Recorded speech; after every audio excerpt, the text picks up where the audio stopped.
네, 공시로 모든 종목을 꿰뚫어보는 분이죠. 공시의 달인 변영인 고수님 반갑습니다. 어서 오세요. 네, 안녕하세요. 대한민국 1호 공시 분석가 공달 변영인입니다.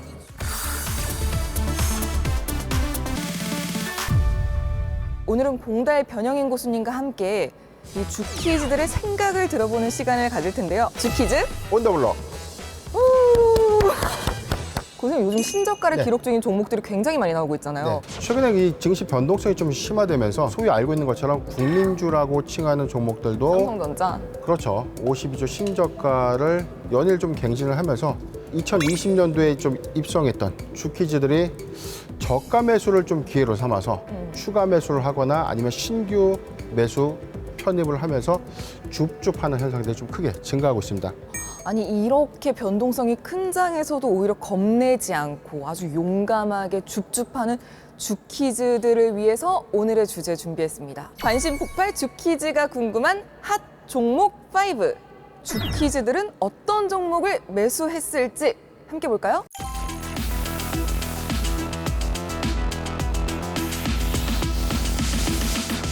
네, 올해 2분기 보고서상에 소액주주의 수가 크게 증가됐다라고 좀 밝힌 기업들이 무려 30.3% 좀 증가됐고 소액주주의 지분율이 가장 많이 늘어난 기업은 바로 삼성전자입니다. 오, 역시. 우리나라 국민들 10명 중 1명은 삼성전자의 주주다라고 해도 과언이 아닙니다. 네, 소액주주 비율이 늘어난 상위 종목들을 살펴봤는데 공시 전문가시니까 고수님한테 물어보는 종목들이 좀 있을 것 같아요. 네, 그래서 좀 제가 네. 여러분들이 많이 궁금해하고 답답해하신 그런 종목들 제가 5가지를 한번 추려봤습니다.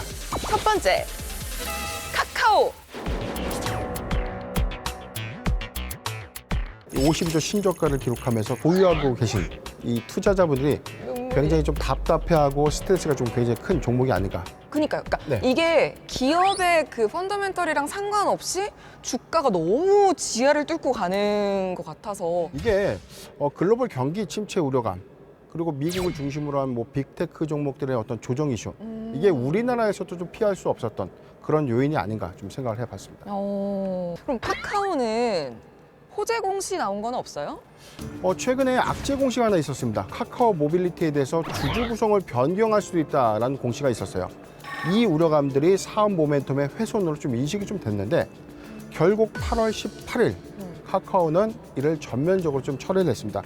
공시를 보면 8월 18일 풍문 또는 보도에 대한 해명 공시를 통해서 카카오 모빌리티의 주주의 어떤 구성 변경을 최종적으로 좀 중단하겠다라고 밝히면서 사실상 매각 의사가 철회됐다. 이 부분이 호재로 좀 작용을 했는데 그럼에도 불구하고 이 경기 침체 국면, 이 고강도 긴축 우려감들이 좀 반영되면서 주가가 연이어 좀 하락을 했는데 저는 긍정적으로 좀 보는 요인이 카카오 모빌리티의 매각이 아니라 사실상 2023년도에 상장 기대감을 더 가져갈 수 있다는 점에서는 오히려 추세 전환점이 될 것이다라고 판단하고 있습니다. 그럼 고수님 카카오를 가지고 계신 분들은 앞으로 계속 이제 좀 줍줍 더 해도 될까요? 사실상 성장성 관점에 이견이 없거든요. 연 30%대의 영업이익률을 좀 달성하고 있고 지속 성장 관점에 저는 2025년 카카오의 플랫폼 확장은 좀 지속될 것이다. 저는 지금 구간 너무나 과매도 구간은 맞다. 오히려 저는 낙폭 과대 구간에 좀 모아가는 전략 유효하지 않겠는가. 주퀴즈가 궁금한 핫 종목 5.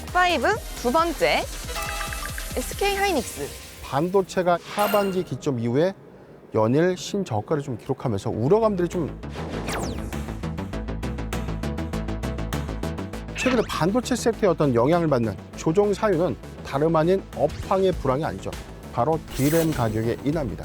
D램 가격이 2021년도 하반기에 비해서 지속적인 어떤 하락세를 좀 보이고 있는데 지금 최근에 삼성전자를 비롯해서 뭐 SK 하이닉스도 지금 현재 DDR4보다 2배 이상 속도가 빠른 DDR5 모델을 지금 현재 양산 준비 중에 있다. 저는 2023년도부터는 DDR5의 어떤 조기 출시 이에 따른 어떤 수익성이 보존될 것이다 예측해보고 있고요. 지금 2023년도 상반기 1분기를 기점으로는 바닥을 찍고 다시금 D램 가격이 좀 회복하지 않겠나 전망을 해보고 있습니다. 그럼 지금 반도체를 줍줍하기보다는 좀 더 나중에 줍줍해야 되는 거 아닐까요? 저는 아닙니다. 주가는 항상 선반영이다. 반도체 디램 가격이 회복되고 시장이 다시 좋아지면 주가는 어떻게 변하죠? 이미 올라있죠. 저는 저가 구간에서 오히려 모아가는 전략이 좀 유효할 텐데 앞으로 미래의 관점에서는 반도체는 필수제다. 자, 이 관점에서의 어떤 수요는 지속적으로 증가될 것이다. 여기에 힌트는 설비 투자에 있다. 이렇게 판단해 봤습니다. 최근 공시를 좀 살펴보면 9월 6일자였습니다. 회사는 장내 사업 경영 계획을 통해서 청주 공장에 향후 5년간 15조 원의 투자를 좀 발표했습니다. 전체 이 향후 업황 개선에 대해서 선제적으로 좀 대응하기 위한 투자다라고 좀 밝혔는데 예상해서 설비 투자를 하는 것이지 앞으로 미래 감소될 수 있는 요인인데 설비 투자를 할 이유가 없거든요. 2022년 4분기를 기점으로 이 디램 가격이 좀 반등할 것이다 라는 어떤 전망세 안에서 차량용 반도체 수요는 지속적으로 좀 증가된다. 오히려 반도체의 어떤 경쟁은 좀 심화될 수 있지만 저는 오히려 중국과의 대만과 이 분쟁 그리고 중국과 미국의 분쟁이 가시화될수록 반도체 치포 동맹 하에서 한국의 반사 수혜까지 예상되기 때문에 오히려 공격적인 설비 투자는 향후의 외형 가치를 급진하게 바꿀 것이다라고 전망해 보고 있습니다. 지금 설비 투자 공시가 나왔을 네. 때 언제 매매하는 게 제일 좋나요? 저는 준공일로부터 최소 2년 전이다라고 봅니다. 2년이면 너무 전 아니에요? 너무 전이죠. 근데 2년 전에 사야 된다고요? 그렇죠. 왜요? 우리가 준공이 임박한다라고 한다면 주가는 이미 선반영됐죠. 이 점을 우리가 좀 놓치지 말아야 되는데 이 힌트는 준공전 2년 전이다, 뭐 3년 전이다가 좀 중요한 부분보다 설비 투자 이후의 외형 가치를 우리가 고려했을 때 많이 빠졌을 때 조금씩 모아가는 전략이 유효하다. 이렇게 좀 이해하시면 되겠습니다.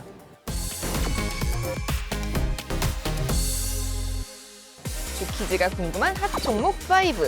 세 번째입니다. 두산 에너빌리티.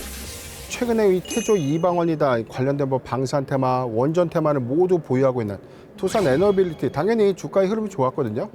그런데 지난 8월 31일 두산 에너빌리티의 최대 주주였죠. 두산이 시간의 매매 방식으로 보유 지분을 블락들 시간의 매매 형식으로 처분한 겁니다. 네. 전체 2,854만 주를 주당 2만 50원에 처분했는데 자, 이 여파가 주가 하락을 좀 주도했다. 이렇게 좀 판단되고 있습니다. 고수님, 그래도 좋은 소식이 외국에서 이렇게 들리는 것 같던데? 네, 두산 에너빌리티 최근 9월 23일 공시가 있었습니다.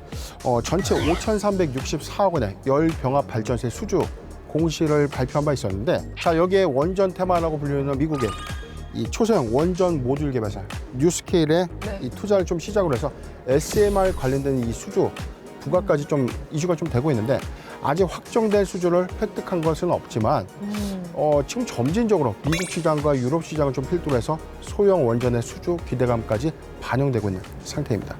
아니, 고수님 설명을 좀 듣다 보니까 아니 지금이 그러면 줍줍해도 되는 그 조정 시기가 아닌가? 최근에 52조 신저가를 좀 기록하고 난 이후에 여기서 더 빠지는 것인가 여기서 다시금 반등할 것인가 이 부분이 관건이죠. 다시금 신저가를 갱신할 수 있는 여지는 있죠. 저는 오히려 이런 관점이에요. 사업의 모멘텀이 훼손이 되는가 중기적 관점에서는 오히려 회사의 수주가 증가되고 있고 소형 원전 모듈 관련된 협업 기대감, 수주 기대감들이 좀 더 반영된다면 안정적인 실적 기반으로 오히려 저는 추세 전환점으로 좀 작용되지 않겠는가 판단하고 있습니다. 저는 오히려 이 바닥이 확인되는 시점이라면 오히려 두산 에너빌리티를 좀 모아가는 전략이 유효하다. 공시의 달인 변영인 고수님과 함께하고 싶으신 분들은 카카오톡 채널에서 필살기 고수회전을 검색하시고 채널 추가해주세요. 주키즈가 궁금한 종목 네 번째, 바로 HMM. 아니, HMM을 흠쓸라라고 한동안 주키즈들의 계좌에 꿈과 희망을 가져다 두면서 엄청 핫했던 종목이잖아요. 그렇죠. 코로나19의 최대 수혜로 좀 작용됐어요. 남희 씨, 여기서 제가 문제 하나 낼게요. 해운주를 우리가 좀 볼 때 공시, 뉴스 빼고 반드시 봐야 되는 지표가 있어요. 반드시 꼭 봐야 되는 지표. 국내 수출입 동향. 문제는 땡인데 바로 운임지수예요. 해운주라고 하면 당연히 운임지수를 우리가 좀 잘 체크를 해야 되는데 두 가지 체크 포인트가 있습니다. 모든 해운 운임지수를 다 봐야 되는 것은 아닙니다. 주요 제품과 서비스 내용을 보면 HMM의 경우에는 이 컨테이너선 비중이 무려 94%에 해당됩니다. 94%에 해당되는 건 당연히 HMM의 경우에는 SCFI 상하이 컨테이너 운임지수를 반드시 확인해야 됩니다. 지난해 4월 3,000포인트 이하로 좀 내려가기 시작하면서 2009년 이후 최대 낙폭을 좀 기록하면서 운임지수가 급격히 하락을 했죠. 네. 자, 이 우려감들이 지금 현재 시장에 좀 반영되면서 HMM의 조정 이슈로 좀 부각된 것입니다. 그런데 운임지수가 좀 떨어졌다고 해서 해상 운송업을 영위하고 있는 이 회사의 이 불황기를 좀 다시 초래했다, 이 부분은 아니란 거죠. 그러면 주키즈들이 지금 HMM을 줍줍하는 게 괜찮다. 컨테이너 운임지수를 면밀하게 좀 체크를 좀 하되 바닥을 찍고 정점에서 우리가 좀 턴 어라운드 되는 시점, 이 시점을 좀 매수 적기로 보고 있어요. 아직은 운임지수가 하락될 수 있는 가능성이 좀 더 커지고 있는데 오히려 중국의 어떤 국경의 봉쇄 조치가 완화가 된다면 물동량이 좀 더 부분적으로 좀 회복되면서 운임도 점진적으로 좀 반영되지 않을까 예상을 해보고 있습니다. 이 종목은 못 참지, 주키즈가 궁금한 핫 종목 5. 마지막 종목인데요. 지금 보니까 카카오, SK하이닉스, 두산엘로빌리티, HMM 각 섹터별로 하나씩 나왔잖아요. 네네. 이번에는 과연 무엇일지. 의미심장한 미소. 네. 신풍제약? 네. 보유자들이 굉장히 좀 많고 보유하신 분들의 낙폭이 너무나 고점 대비 저점이 너무 심하기 때문에 제 주변에도 수익률이 마이너스 85%, 거의 뭐 90%에 가까이 손실을 보고 계신 분들이 좀 꽤 있습니다. 최근에 또 악재가 있었습니다. 총수 일가가 압수수색을 좀 받았고요. 비자금 조성 혐의, 그리고 고점의 보유 지분을 일부 매도하면서 네. 차익 실현 논란도 있었고. 근데 교수님, 네. 이런 종목들은 공시로 악재를 미리 좀 알 수 없었을까요? 충분히 예측 가능한 시그널은 공시를 통해서 우리가 이미 예고하고 있었습니다. 우리가 지난 주라랜드 시간에서 7가지의 유형에 대해서도 우리가 면밀하게 체크를 해야 된다라고 좀 말씀드렸는데, 기대감을 부각하는 종목은 반드시 좀 피해야 된다. 피라맥스적인 치료제 효과가 좀 있었다는 언론 보도가 있었습니다. 그런데 우리는 언론을 믿지 말고 공시를 봐라. 그런데 아직 임상시험의 최종 승인이 없다는 것은 이 실효성에 대한 의문이 좀 제기됐던 점, 이게 첫 번째고요. 두 번째, 회사는 이로 인해서 기대감에 부각된 주가의 흐름 하에서 최고점에 자사주를 긴급 처분합니다. 전체 자사주 처분 금액이 2020년도 9월 128만 주, 제 기억으로는 전체 한 2,100억 원 규모예요. 회사 자사주가 100억 원에 육박했던 게 거의 2,100억 원. 거의 뭐 20배의 차익을 남기고 나서 매각이 됐죠. 이후 2021년 4월 27일에는 최대 주주인 송암사가 보유 지분 200만 주를 또 시간의 매매로 처분하게 됩니다. 통상적으로 대주주의 이 장내 처분은 해당 종목의 고점을 의미하기 때문에 통상적으로 악재로 인식되고 있습니다. 그럼 손절을 하는 게 맞아요, 그때는? 저는 좀 냉정하지만 그게 맞다고 봤습니다. 마지막 세 번째입니다. 회사의 외형가치 대비 시가총액이 상대적으로 좀 큰 종목에 대해서는 한 번쯤 의심하라. 동종 제약 회사들의 어떤 이 시가총액을 좀 비교하는 것입니다. 신풍제약의 전체적인 매출액과 네. 자산 규모를 종합해서 비슷한 유형의 제약사들을 한 두세 군데를 좀 잘 찾아보면 이 회사의 어떤 적정 시가총액이 나와요. 이 시총 대비 상당히 크게 올라가 있다는 것은 있다. 반드시 피해야 된다. 그럼 교수님, 신풍제약에 지금 네. 이미 많이 물리신 분들은 손절을 해야 하나요? 지금 구간은 사실 손절의 의미가 없습니다. 다만 여기서 꼭 중요한 포인트가 있어요. 신풍제약 지금 사도 됩니까? 라고 물어보는 분들이 굉장히 많아요. 신풍제약을 보유하고 계신 분들이 추가 매수를 많이 검토하고 있는데 그건 굉장히 리스크하다. 차라리 그 자금을 아껴서 다른 포트폴리오를 잘 편입하는 것이 유리하다. 다른 포트폴리오라고 하면 어떤? 그래서 이 고스컵과 꼭사주 준비를 했으니까 꼭 기다려주세요.